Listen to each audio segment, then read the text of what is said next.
Hey, is the mic on? Okay, I can hear it now. It is so wonderful to see all of you today. Today we are going to go on an adventure, and we are going to transport ourselves back to the Battle of Jericho. Before we do that, let's take a moment and open with a word of prayer. Please pray with me. Dear Lord, thank you for this day that you've given us to gather in your name, in your Son Jesus' name, and please bless our study and let us look to your word and impress it upon our hearts that we might consider these things. In Jesus' name, amen. So just so everyone's aware, this is how what we're going to do today. We're going to begin with a quick song, and then we're going to talk about what happened to the nation of Israel before they got to the Promised Land very quickly. And I'm going to ask some of the younger students to hopefully tell me some things you already know about that. After that, we're going to do a reenactment.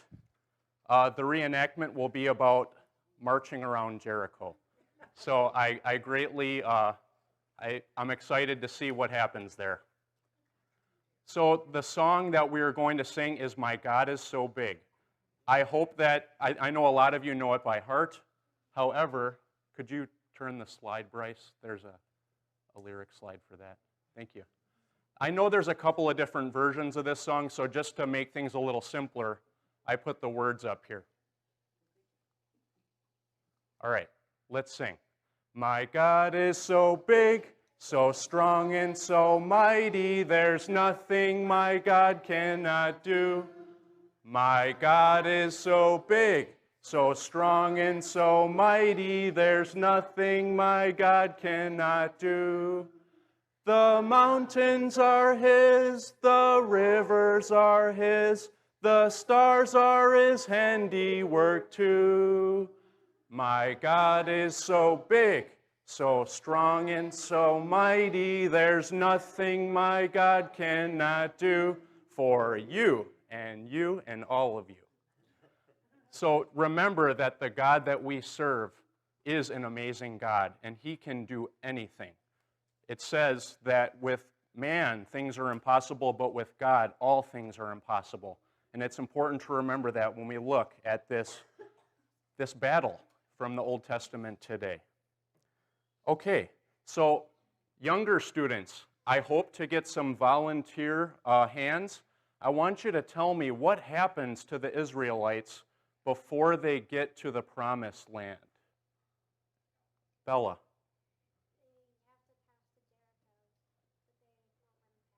Oh, good. So they have to pass Jericho. That's one of the first things that they have to accomplish. I want you to try and rewind, though. So let's think about maybe Egypt, or even before that. What, Bane? The giants? Are you thinking of... like they got scared and ran away. What? The 12 spies who saw the giants. Oh, okay, great. All right. What happened before they got to the Promised Land? I'm thinking of it lasted about 40 years. What happened to the... Juliet? That's right. They had to wander around in the wilderness. Okay. Asa, your hand was up. What happened before that? Before they wandered around in the wilderness? Do you remember? That's right. They were slaves for Pharaoh. So we're thinking about what's happening to the Israelites before they get to the Promised Land. They were in slavery for a very long time. Does anyone remember how long they were slaves? Asa? A little longer than that, but good guess. And anyone want to tell me? Yes. What's your name? Go. That's right. Yep. Around 400 years that they were slaves to the Egyptians. So, and God miraculously releases them from this slavery. How does that happen? Can anyone tell me? What happens to get the Israelites out of slavery in Egypt? Go ahead, Archer.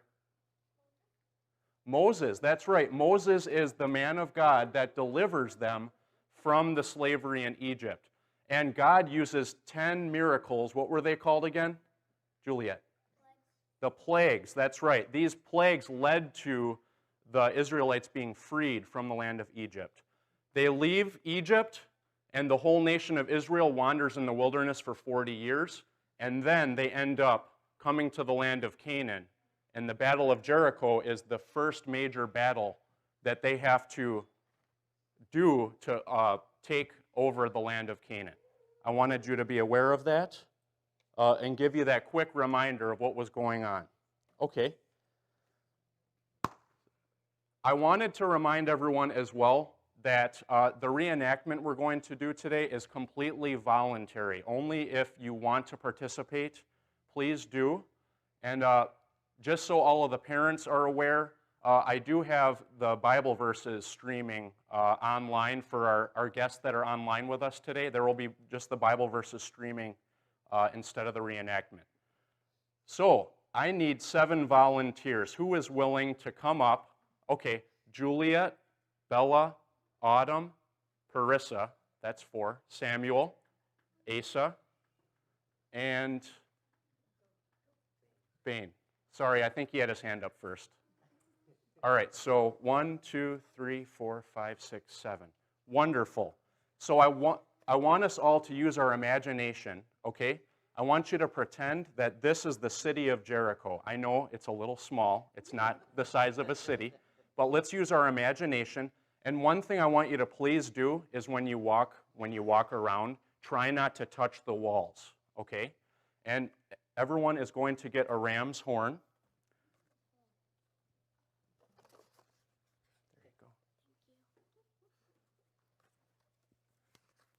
And I am going to permit you to make a little noise this morning. So, Brother Bryce, I asked Brother Bryce to bring up a sound clip of what an actual shofar or ram's horn sounds like.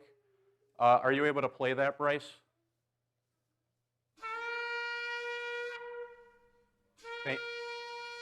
All right, that's good. All right, so do you think you can make that sound through these ram's horns? Can you try? There you go. Okay. So before the Battle of Jericho takes place, the nation of Israel and some strong men and priests march with the Ark of the Covenant around the city of Jericho. So we're going to reenact it, and we're going to actually do 7 days worth of marching. So just a reminder, please try not to touch the wall. And then, can you go to the next slide, Bryce? Okay, just real quick, what can we learn about God and being a Christian from this story? Number 1, let's look at Joshua's leadership, all right? So Joshua trusted in the Lord God, number 1. Number 2, he followed the instructions that the Lord gave him, all right? It's important to keep that in mind. He followed them closely. And then Joshua's obedience led to victory, okay? So the nation of Israel got to be part of God's victory or triumph. And also, Joshua and Israel won the battle. Spoiler alert, sorry. Okay, next slide, please. All right, next slide. All right, so what does it say? This is the command to Joshua from the Lord. You and your fighting men should march around the town once a day for 6 days. After Joshua spoke to the people, the 7 priests with the ram's horns started marching in the presence of the Lord, blowing the horns as they marched, and the ark of the Lord's covenant followed behind them. Okay, so, all right, next slide, please. So the ark of the Lord was carried around the town once that day, and then everyone returned to spend the night in the camp. So please walk around the city once and blow the ram's horns.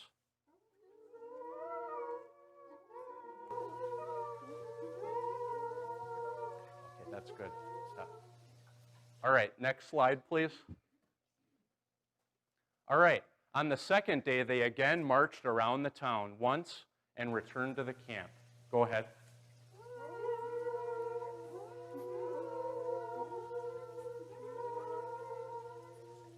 Good. Stop. Okay. Do you sense a little repetition? All right, day 3. Go ahead.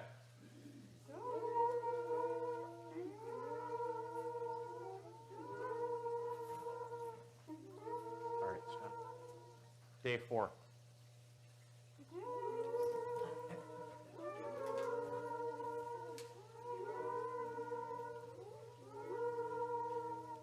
Day 5.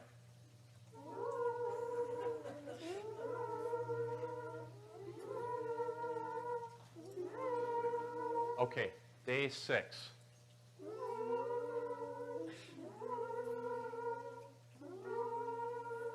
All right, stop. So I want you to think for a moment at this time, what are the Israelites thinking? Okay? What does God have in mind? Why is God having us do this, right? They're probably asking questions by now, right? Okay, also, think about what the people inside Jericho are thinking. Are they maybe questioning why they're doing this? Probably, okay? It's important to keep in mind, though, that the people in Canaan are already extremely scared of the Israelites because they know what happened in the past. They know the power of God, that God has parted the Red Sea for them, and God has done something similar, which we'll see later in the lesson. But also that they have defeated kings already before they've come to the land of Canaan. Okay, so we are at day 7. On the 7th day, the Israelites got up at dawn and marched around the town as they had done before. But this time, they went around the town 7 times. Okay.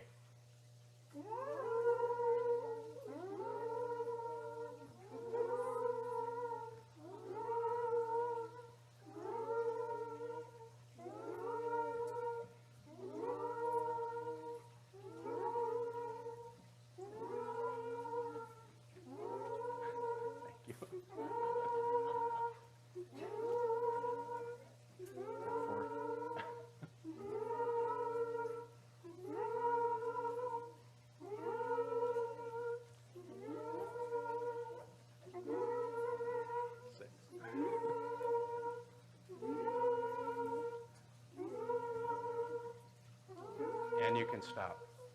Okay, thank you so much. So these are the priests that volunteered to reenact the marching around the walls of Jericho. All right, so step away from the wall, please. Okay. So what does the verse say now? The 7th time around, as the priests sounded the long blast on their horns, Joshua commanded the people to shout, "For the Lord has given you the town." Everyone shout loudly. Ah! All right, you can go back to your seats. Go back to your seats. And the walls collapsed. All right, thank you so much for all the volunteers.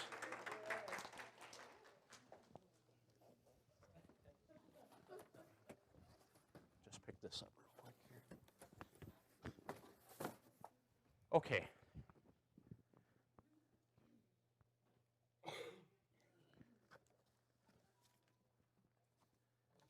I'm just going to use up here.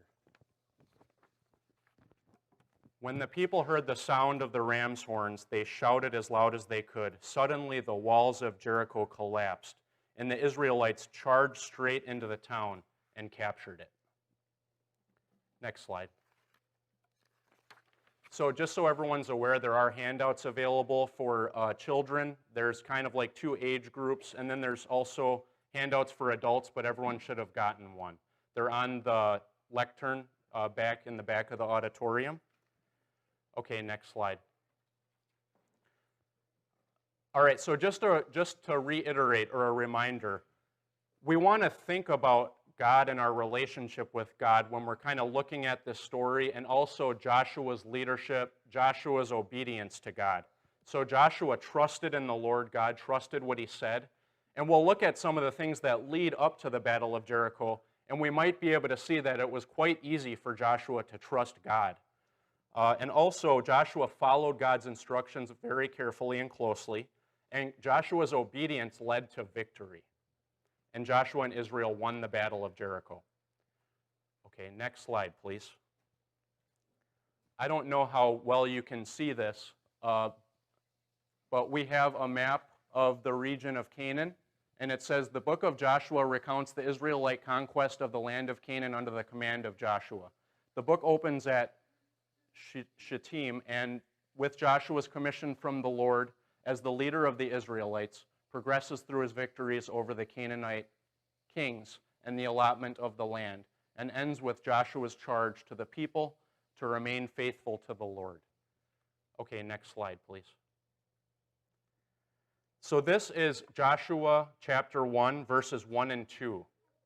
After the death of Moses, the Lord's servant, the Lord spoke to Joshua, son of Nun, Moses' assistant. He said, Moses, my servant, is dead. Therefore, the time has come for you to lead these people, the Israelites, across the Jordan River into the land I am giving them. So I wanted to help create a little context or give us just a little review on the events leading up to before they arrive at Jericho, as I think they're very significant and interesting events. Okay, next slide, please. Joshua acts according to the Lord's commands. Joshua then commanded the officers of Israel, go through the camp and tell the people to get their provisions ready. In 3 days you will cross the Jordan River and take possession of the land the Lord your God is given you. So God is Joshua's military advisor, essentially. So he is able to take commands directly from the Lord and speaks directly with the Lord.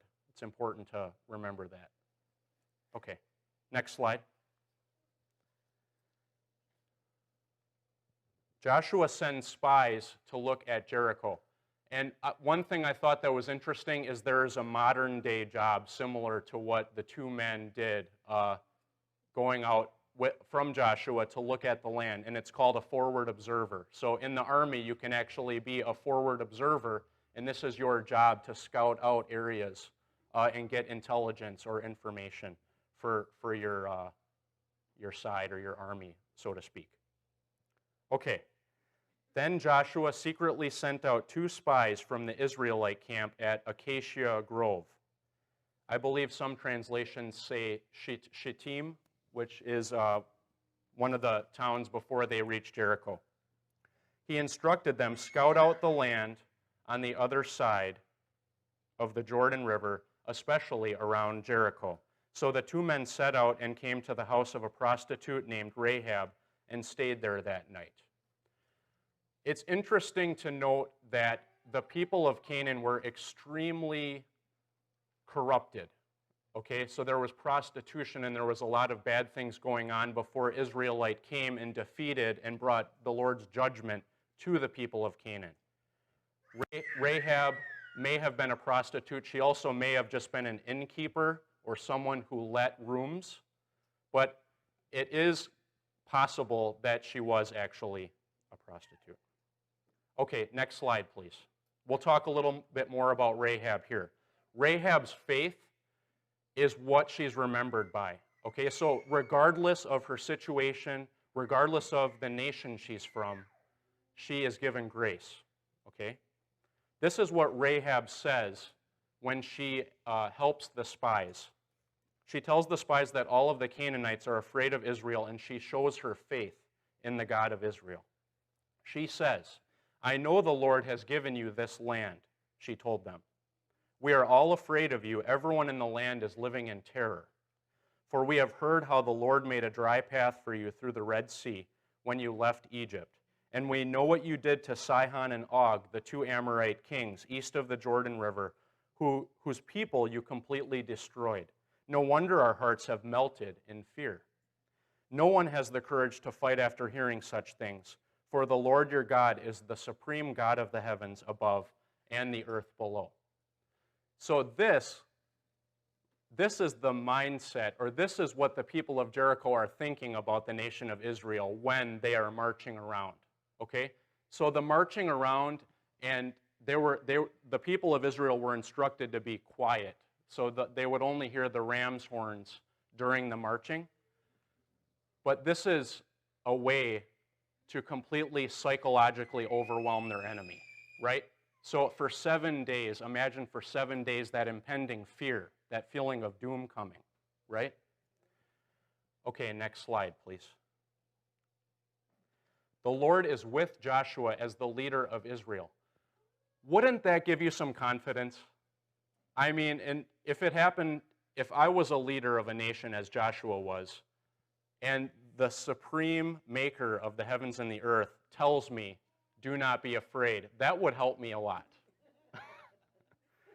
The Lord told Joshua, today I will begin to make you a great leader in the eyes of all the Israelites. They will know that I am with you, just as I was with Moses.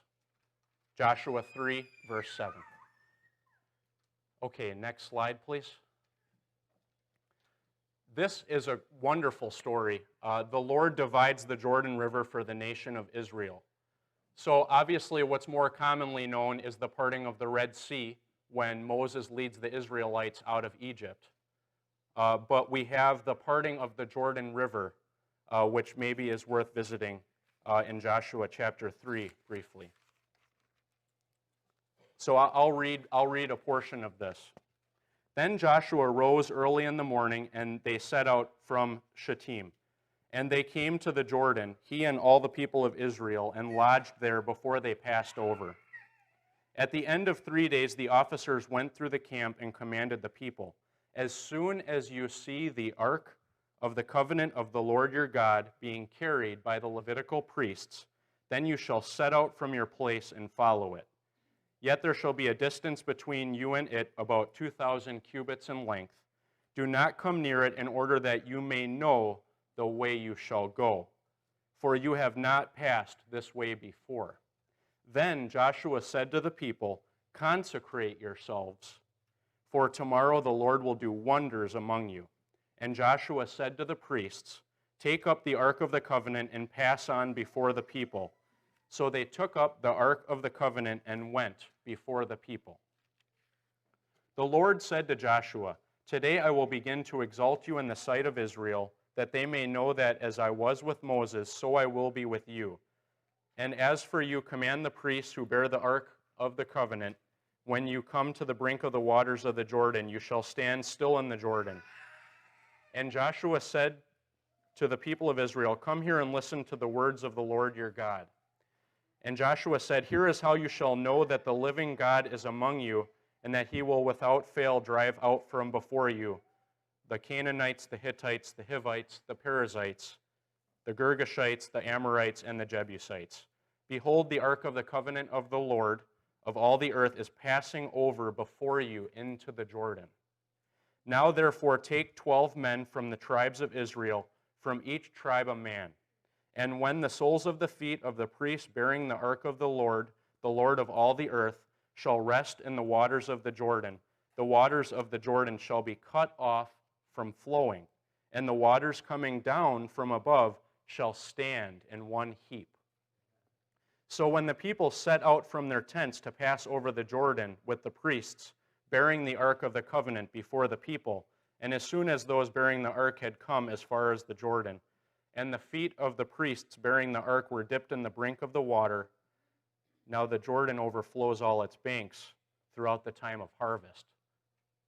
The waters coming down from above stood and rose up in a heap very far away at Adam, the city that is beside Zarethan, and those flowing down toward the sea of the Arabah, the salt sea, were completely cut off, and the people passed over opposite Jericho. So it says the people passed over opposite Jericho. That is an understatement in a way, because how many people are we talking about approximately? Craig, can you just tell me roughly, or how many people may have been with Joshua? When they left Egypt, it's estimated they were about 2.5 million. Wow. So this is a large group of people that are being given passage through the Jordan River. Isn't that interesting? Now the priests bearing the ark of the covenant of the Lord stood firmly on dry ground in the midst of the Jordan, and all Israel was passing over on dry ground until all the nation finished passing over the Jordan. I wanted to take a couple minutes just to visit what happened here, because this is very significant. This is the nation of Israel entering the promised land, and who is helping them? God is, the Lord. That's right. Okay, next slide, please. The Lord instructs Joshua to have each tribe take a stone from the middle of the Jordan for a memorial. So because this was so significant, God wanted them to remember this, and he wanted a way for the generations to come to remember this. So I'm just going to maybe abbreviate this a little bit. God instructed one man from each tribe to take a stone from within the Jordan and bring it with them to where they camped, the opposite side where they were going. Okay? Or maybe I'll just read it. He told them, "Go into the middle of the Jordan in front of the ark of the Lord your God. Each of you must pick up one stone and carry it out on your shoulder, 12 stones in all, one for each of the 12 tribes of Israel. We will use these stones to build a memorial. In the future, your children will ask you, 'What do these stones mean?' Then you can tell them, 'They remind us that the Jordan River stopped flowing when the ark of the Lord's covenant went across. These stones will stand as a memorial among the people of Israel forever." Next slide, please. So we do have a moment when they have to stop and they circumcise the men, because when they were in the wilderness for 40 years, those fighting men, or the men of fighting age, actually died. So the men that are with Joshua, the men of fighting age, are not circumcised. And it was the Lord's instruction that they be circumcised. And it's interesting because this is a symbolic act that takes away the shame of what they dealt with in Egypt. So the Lord commands Joshua to circumcise the nation of Israel.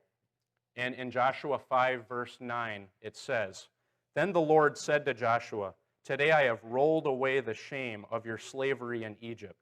So that place has been called Gilgal to this day."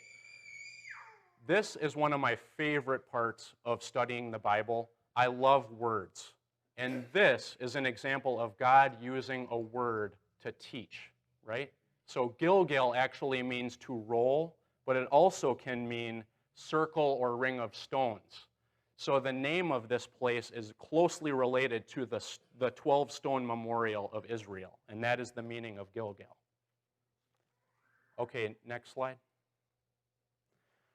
All right, so Israel enters Canaan. We see they're entering from the east, coming across the Jordan River, and you can see where the camp is there at Gilgal. Well, there is a question mark there, so that's probably an approximate location of where Gilgal was. This is from an archaeological Bible. And we see that Gilgal is pretty close to where Jericho is. So their camp is not far from Jericho. After crossing the Jordan River and entering Canaan, the Israelites set up camp at Gilgal. From there, they continued to move westward, first destroying the imposing city of Jericho, and then defeating the smaller town of Ai. Later, the Gibeonites, also called Hivites, deceived the Israelites into signing a peace treaty with them. Okay, next slide. I hope that from some of the story earlier in Joshua that we visited today, you can see that it was probably easy for Joshua to know that victory was in his hand. If the Lord promised something, the Lord keeps his promises.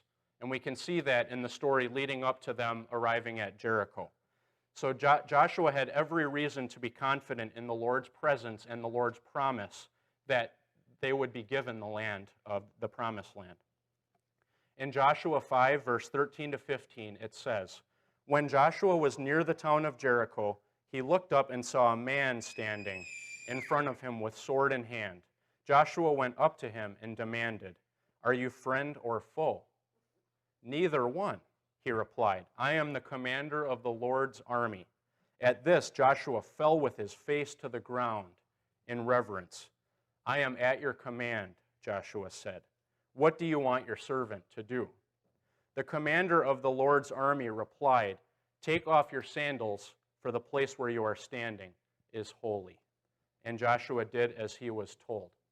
Students in the room, when it says, "Take off your sandals, for the place where you are standing is holy," does that sound familiar? Have we heard this before in the Bible? Raise your hand if you know where.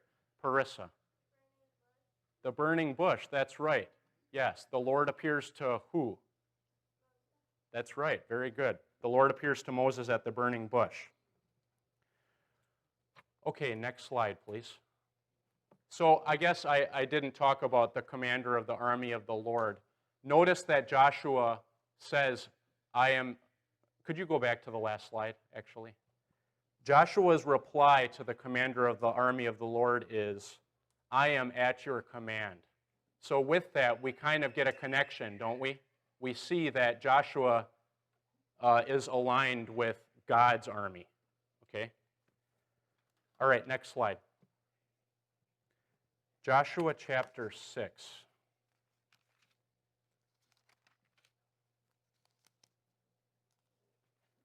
Okay, I wanted to go through the chapter of Jericho just so we can really understand the details because I didn't really cover all of the details yet.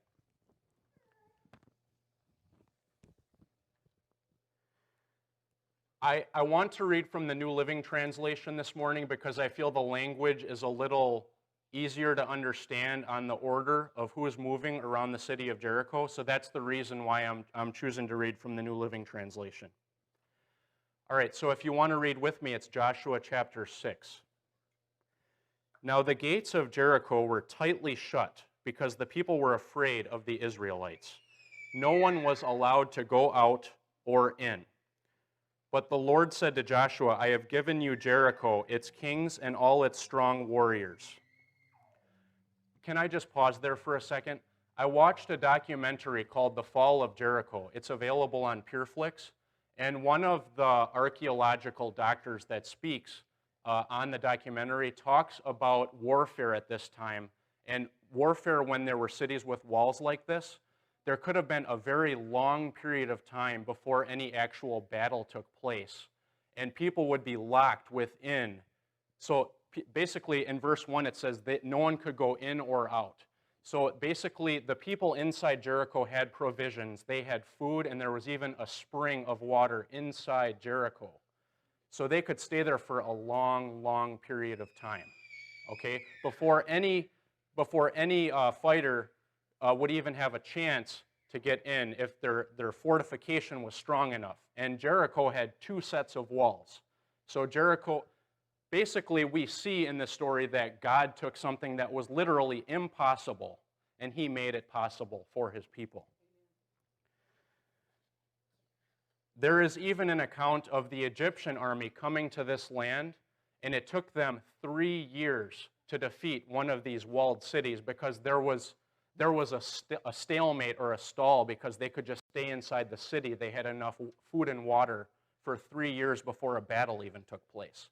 So that's kind of what we're talking about. And how long did it take them to overcome Jericho? Just 7 days. That's right. Okay, verse 3.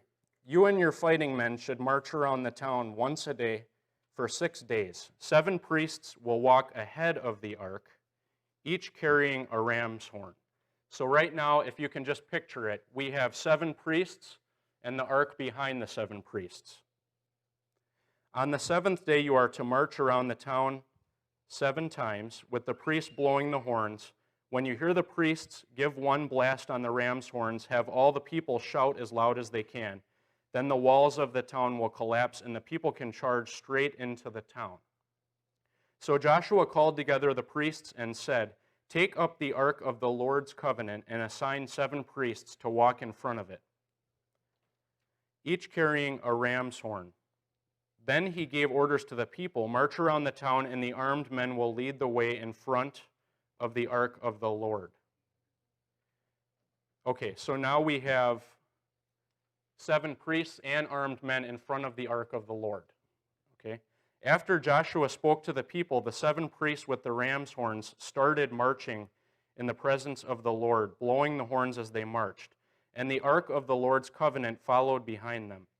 Some of the armed men marched in front of the priests with the horns, and some behind the ark. So armed men, priests, the ark, and then more armed men. So God was very specific, right? in how he wanted them to march around Jericho. I'm sorry, I lost my place. Okay, here we go. With the priest continually blowing the horns. Verse 10. Do not shout, do not even talk, Joshua commanded. Not a single word from any of you until I tell you to shout. Then shout. So the ark of the Lord was carried around the town once that day, and then everyone returned to spend the night in the camp. Joshua got up early the next morning, and the priests again carried the ark of the Lord. The 7 priests with the ram's horns marched in front of the ark of the Lord, blowing their horns. Again, the armed men marched both in front of the priests with the horns and behind the ark of the Lord. All this time the priests were blowing their horns. On the second day they again marched around the town once and returned to the camp. They followed this pattern for 6 days. On the 7th day the Israelites got up at dawn and marched around the town as they had done before. But this time they went around the town 7 times. The 7th time around, as the priests sounded the long blast on their horns, Joshua commanded the people, shout, for the Lord has given you the town. Jericho and everything in it must be completely destroyed as an offering to the Lord. Only Rahab the prostitute and the others in her house will be spared, for she protected our spies. Do not take any of the things set apart for destruction, or you yourselves will be completely destroyed, and you will bring trouble on the camp of Israel. Everything made from silver, gold, bronze, or iron is sacred to the Lord and must be brought into his treasury. I wanted to stop here for a moment because there's a very interesting archaeological find related to this command that Joshua gave to the fighters, and that was leave everything behind. Do not take anything except for those 4 types of metal, which were to be for the treasury of the Lord. And when the archaeologists went to excavate Jericho, they found full jars of grain. Now, for one, it was harvest time, so I mean, it's that the jars of grain shows that the harvest was recent. And so when they crossed the Jordan, it said that the river was in flood stage. Okay, so it's harvest time, and the archaeologists found jars full of grain. This also indicates that it was a quick siege. The battle did not take long, but it also shows what? That it was not taken. It was not taken by the winning army. Normally, a winning army would take the grain because it was part of the plunder. Grain could be, one, used for food, but if it was not used for food, it could be bartered with. So taking the grain would have been logical, and this was very rare because in all of the other archaeological excavations in this area, they found no such thing. Like this grain, it was very rare that in the city of Jericho they found these jars of grain. And if you're interested in learning more, I recommend that documentary, The Fall of Jericho. It was very interesting on PureFlix. I guess they got a little free advertisement today. Okay, verse 20. When the people heard the sound of the ram's horns, they shouted as loud as they could. Suddenly, the walls of Jericho collapsed, and the Israelites charged straight into the town and captured it. I'd like to stop for just another moment. There are obviously skeptics and there are secular scholars who think this was just an earthquake. Now I want you to think for a moment of what we read before they get here. Was this just an earthquake, or is God with them? God is with them, right? God has shown his divine deliverance for his people. And if you look in Hebrews chapter 11, verse 30 and 31, it's about faith, right? By faith, the walls of Jericho fell down after they had been encircled for 7 days. Okay. When the people heard the sound of the ram's horns, they shouted as loud as they could. Suddenly the walls of Jericho collapsed, and the Israelites charged straight into the town and captured it. They completely destroyed everything in it with their swords, men and women, young and old, cattle, sheep, goats, and donkeys. Meanwhile, Joshua said to the two spies, "Keep your promise, go to the prostitute's house and bring her out along with all her family." The men who had been spies went in and brought out Rahab, her father, mother, brothers, and all the other relatives who were with her. They moved her whole family to a safe place near the camp of Israel. Then the Israelites burned the town and everything in it. Only the things made from silver, gold, bronze, or iron were kept for the treasury of the Lord's house. So Joshua spared Rahab the prostitute and her relatives who were with her in the house, because she had hidden the spies Joshua sent to Jericho, and she lives among the Israelites to this day. So when it says she lives among the Israelites to this day, that means that the book of Joshua was written within the lifespan of Rahab. At that time, Joshua invoked this curse: "May the curse of the Lord fall on anyone who tries to rebuild the town of Jericho. At the cost of his firstborn son, he will lay its foundation. At the cost of his youngest son, he will set up its gates." So the Lord was with Joshua, and his reputation spread throughout the land. So that is Joshua chapter 6. We have a few minutes left. If you don't mind, could you just grab the handout? The side that says the walls of Jericho. I thought there were some really interesting facts on here related to the archaeology that I thought were worth mentioning. Go to the middle column below the picture, that first paragraph. It says, "Jericho's mud brick walls crumpled in a heap at the base of the retaining wall." It says in chapter 6, verse 20. Archaeologists suggest that an earthquake took place and that the fallen bricks formed a ramp by which the Israelites surmounted the retaining wall. A 3-foot-high ash layer verifies a massive conflagration. Conflagration is a fancy word for fire. And in verse 24, it says, "And they burned the city with fire and everything in it." There are indications of plague in Jericho before its fall.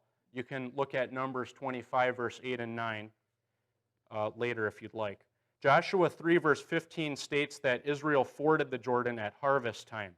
Collaborating evidence includes Rahab's drying of flax on her roof. So she hid the two spies under stalks of flax, which is an indication of the time of year. So that evidence kind of aligns. And Israel's Passover celebration, which was a springtime festival observed just prior to harvest, immediately before the battle. Full jars of recently harvested grain confirm the brevity of the siege. That Jericho's grain was left to burn is extraordinary, suggesting that the invaders had an unusual reason for leaving it intact. It's because they were instructed not to take any of the plunder, right? Because it was reserved for destruction. The details surrounding the destruction of Jericho city thus closely parallel what we read in the Bible. There is a problem with the date. However, it says, nevertheless, one deals with the chronological problem. There is much about Jericho to encourage the Christian reader about the reliability of the Joshua 6 account. So thank you so much to everyone who participated in the lesson today, and thank you for your attention. I appreciate it.